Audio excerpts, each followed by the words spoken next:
Selamat malam, Ibu Bapak, Saudara-saudara yang terkasih di dalam Kristus. Puji syukur kepada Tuhan kalau kita masih bisa berkumpul, dipersekutukan di dalam syafaat malam saat ini. Siap-siap, siap-siap. Begitu judul refleksi kita dalam syafaat malam masih dalam rangkaian kalender Advent. Suatu saat ada seorang nenek yang dikaruniai umur panjang berulang tahun. Di usia yang ke-90, sang nenek masih sehat walafiat. Dia masih bisa berjalan, beraktivitas tanpa memerlukan bantuan. Penglihatan dan pendengarannya masih cukup baik.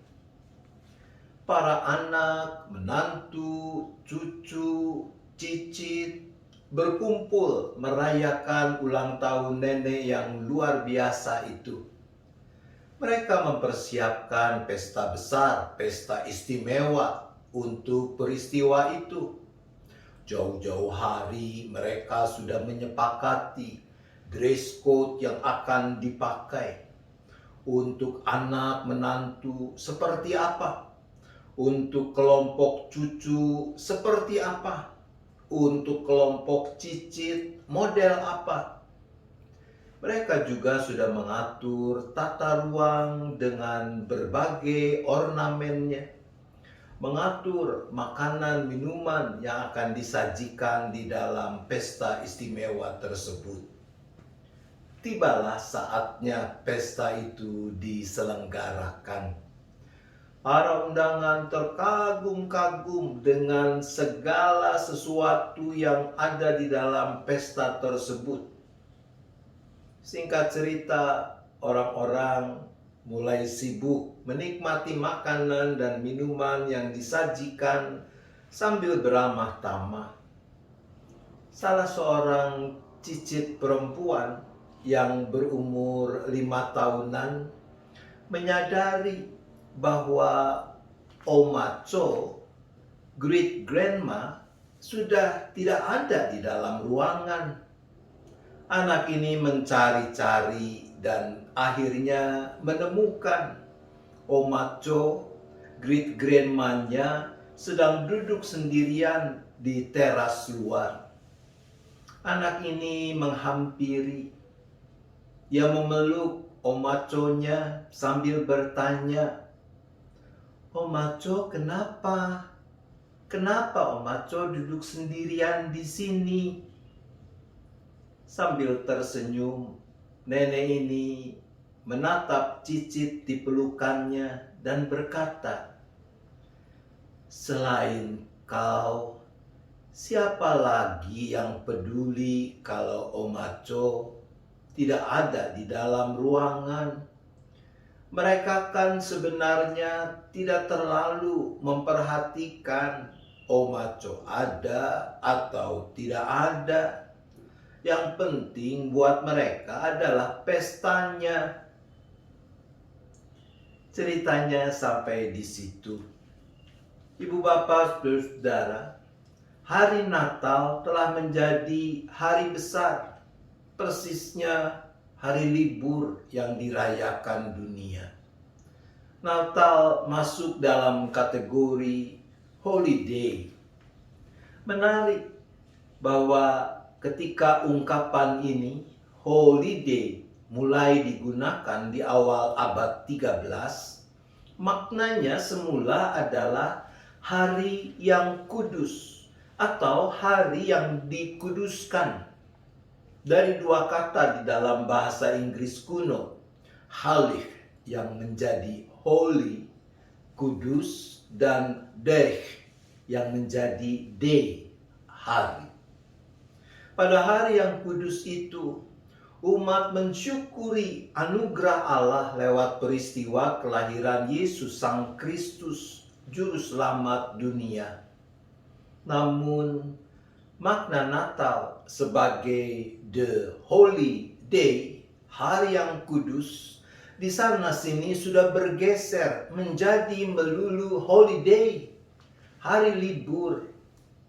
Natal sebagai peristiwa yang seharusnya mendorong kita mempersiapkan hati dan pikiran untuk menghidupi makna kedatangan Sang Juru Selamat, beralih pada berbagai kesibukan mempersiapkan hal-hal yang jangan-jangan sudah mengabaikan kehadiran Yesus Kristus yang seharusnya menjadi pusat peristiwa yang mau diperingati itu.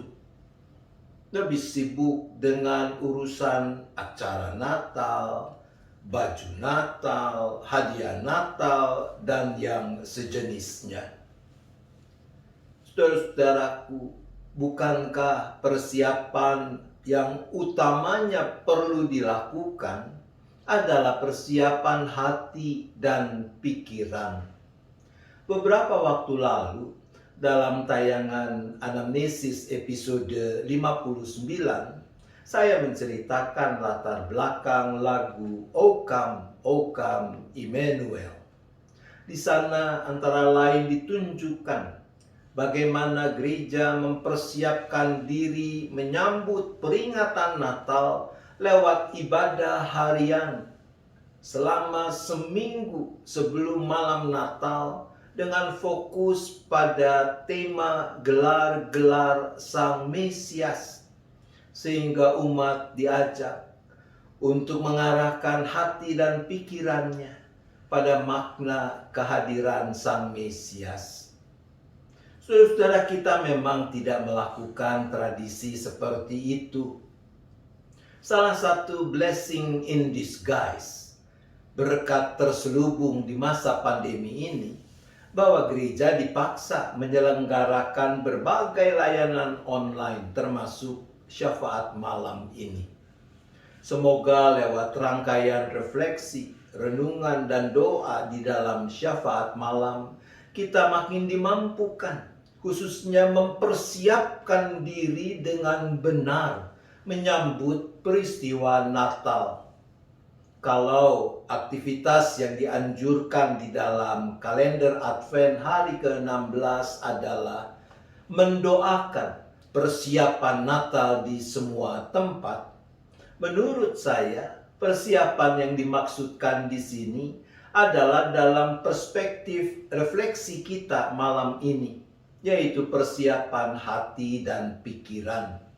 Bahwa tentu saja ada kegiatan-kegiatan lain yang dilakukan dalam memperingati peristiwa Natal, it's okay.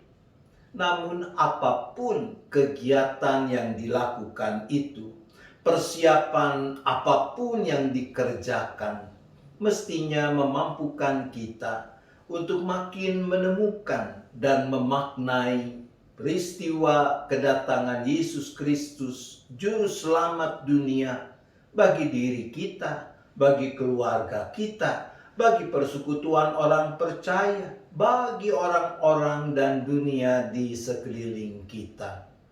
Jangan sampai, seperti cerita di awal, kita sibuk dengan berbagai hal yang kita persiapkan dan lakukan, tapi malah melupakan sang tokoh utama.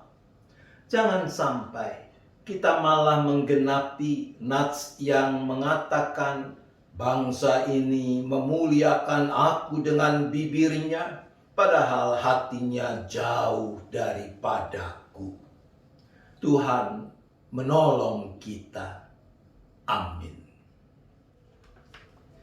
Mari kita bersyafaat. Bapa di sorga, kami memohon pengampunan-Mu. Kalau di sana sini fokus perhatian yang dilakukan dalam masa raya Natal ini teralihkan pada hal-hal yang tidak esensial, maka kami juga mohon hikmat, kesungguhan, agar makin mampu mempersiapkan diri dengan benar dalam menggapai makna peristiwa Natal dan menghidupinya di dalam keseharian.